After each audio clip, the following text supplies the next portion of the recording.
esam šodien uzsākuši Nacionālo bruņoto spēku militāro pārgājienu svētceļojumu uz Aglonu.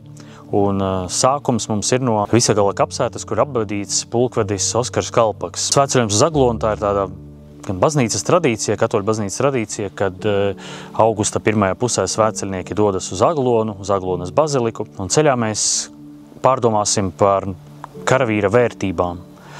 Un tāpat arī ceļā būs mums vietas, kur pieminēsim nacionālo partizānu kustību, nacionālo pretošanās kustību pēc Otrā pasaules kara, Vanagos un Preļu pusē. Un tas vērš mūsu uzmanību uz to, ka mūsu ikdienā ir šīs vērtības.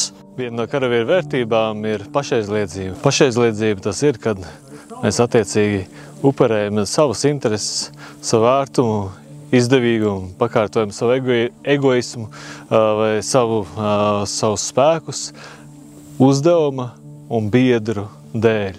Kādu labāku, kaut kā cēlāku ideālu vārdā, lai mēs iestājamies par saviem biedriem, attiecīgi viņiem palīdzam.